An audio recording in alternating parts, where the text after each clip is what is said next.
Yan, luto na po ang ating lechon sa kawali. Malutong na po siya, pwede na pong kainin. Kaya kung gusto nyong malaman kung paano natin ito niluto, panoorin po yung video hanggang sa dulo. Tara, magluto na tayo. Like and share. Lechon sa kawali ang ulam natin for today. Kaya lang nilalagaw muna natin siya bago natin may prito. So, lalagyan muna natin ng mga bawang, sibuyas, at saka paminta. Palalambutin muna natin yan. Lagyan natin ng kunting asin. Yan, lagayin natin yan hanggang sa lumambot. Babalikan ko na lang kayo pagka malambot na kasi lalakasan ko na ng apoy yan. Lalakasan ko na ng apoy. O sige, hintayin na lang natin lumambot. Pagka po ng kulo, yung palang itong mga nasa gilid na to, maskara ng baboy po to.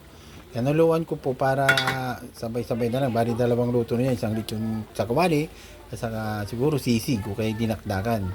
So ngayon, dahil kulong-kulo na siya, pahinaan na natin yung apoy para lalambot siya ng maganda. So, bali dalawang luto na yan, sisig, saka lechon sa kawali. Sige, tigtad na natin siya, lakas na ng kulo, malapit na rin siguro yan, lumambot. At 30 minutes na po yung nakalipas, pero ganyan pa rin po siya, So, hintay-hintay na lang para malapit na rin lumambot yan. Yan, okay na po yan, malambot na po yan, Pwede na natin, i-cool down na natin yan ng mga 1 oras o kay 2 oras. Saka natin iprito. So, palalamigin muna natin siya, hintayin na lang natin siya lumabig. Lamig na po yung ating baboy, tusukin po natin yan ng marami, ganyan. Tadtarin natin para pumasok yung asin. Tamang-tama lang lambot niyan para malutong yung balat mamaya pag maprito natin, maprosiso, Tapos lagyan natin ng asin. Imasimasin natin ng ginger. Ginger talaga, Yan. Tapos yan, hindi pa natin yan piprito kaagad. Pasip-sipin muna natin uli yung asin sa loob ng mga ilang minuto.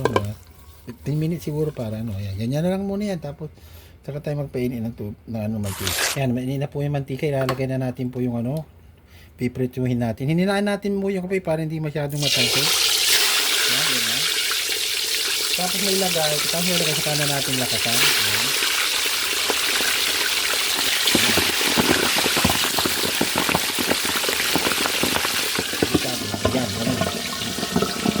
Walang tunog, pag walang takip yan, tatalbik talaga sa atin pati yung cellphone ko baka preto. Pakinggan nyo yung tunog, lakas ng tunog.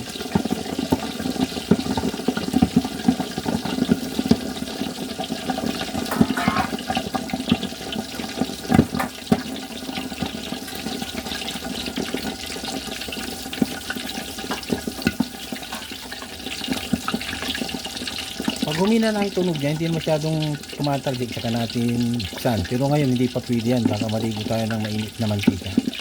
Ayun na po yung tunog, wala na siyang tunog, pwede na natin buksan sana hindi pumutok. Iyon, thank you, hindi siya pumutok. Hininaan ko na apoy, bago natin baliktarin na natin. Baka magsiga yun, tamang pagkapula. Malutong na po. Malapit yan, sabagay na natin iprituhin natin. Huwag na natin takpan para lalong lumutong po yan. Sige, hintayin na natin siya lumutong. Luto na naman po ang ulam natin for today. Lechon sa kawali. Luto na po yan. Malutong na po yan. So, ready to eat na yan. Saka ready to serve. So, ano pang hinihintay natin? Tara, kain na po tayo. Follow and share.